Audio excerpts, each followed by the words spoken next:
తర్వాత ఇక్కడ కూడా ఎక్స్ట్రా పీస్ వచ్చింది కదా, అదైతే కటింగ్ అయితే చేసుకుందాము.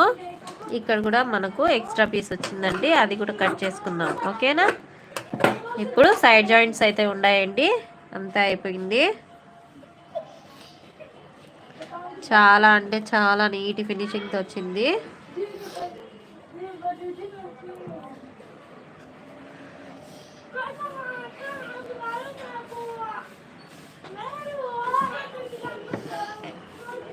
ఇక్కడికైతే స్టిచ్చింగ్ వేస్తున్నానండి.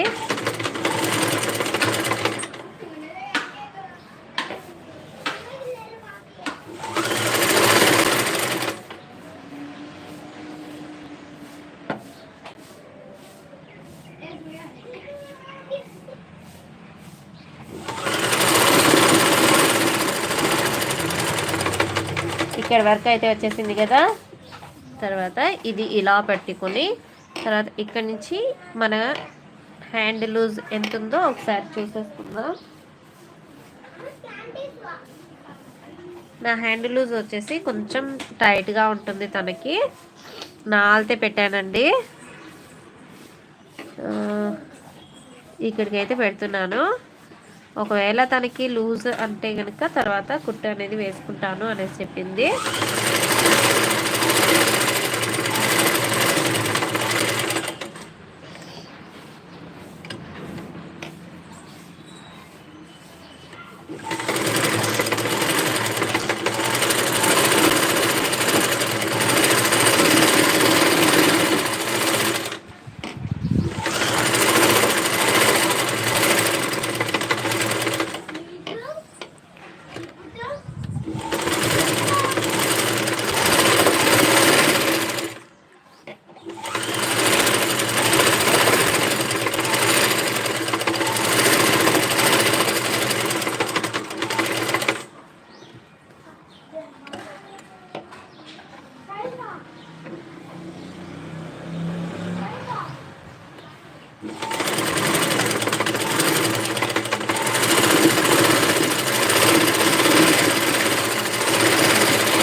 మామూలుగా తను కూడా టైలరే అండి, కానీ ఇప్పుడు కోయట్కో వెళ్ళింది, కొద్దిగా ఇంట్లో ఇబ్బందిగా ఉండనేసి.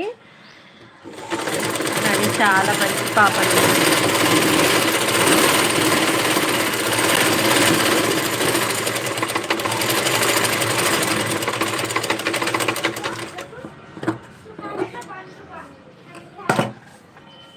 స్టిచ్చింగ్ అయితే అయిపోయింది. ఇటు సైడ్ కూడా స్టిచ్చెస్ వేసేస్తే తర్వాత బ్లౌజ్ మొత్తం కంప్లీట్ అయిపోతుందండి. తర్వాత హెమ్మింగ్ కాజాలు వేసేసి, నేను టైం ఎంత అయింది, అమ్మో 5 అయిపోయిందండి. నేను తొందరగా స్టిచ్చింగ్ అయిపోతే దీనికి హెమ్మింగ్ కాజాలు వేసేసి ప్యాకింగ్ అంతా చేసేలోపు 6 అయిపోతుంది అనమాట. 6కి నేను అక్కడ వెళ్ళి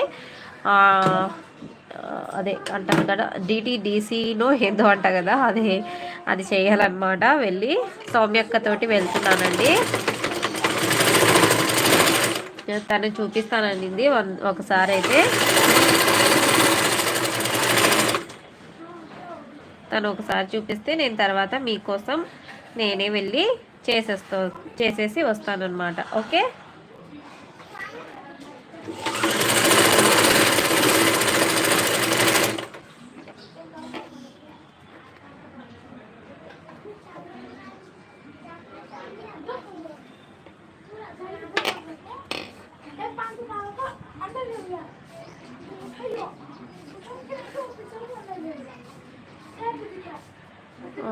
నేను ఎక్కడికి పెట్టానో గుర్తుకు లేదు. ఈ హ్యాండ్ అయితే పెట్టేసి మళ్ళీ ఇక్కడికి స్టిచ్చింగ్ చేసేస్తాను. ఓకేనా. ఇక్కడికి అయితే ఉందండి.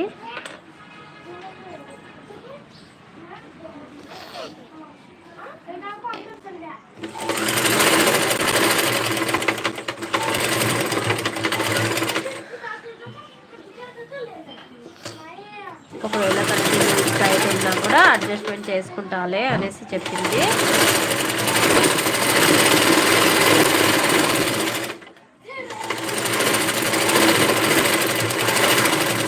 నేను ప్యాకింగ్ చేసేటప్పుడు మీకు మొత్తం ఒక వీడియో కూడా చేస్తానండి, ఎందుకంటే లైవ్లో అయితే అందరు ఉంటారు, బట్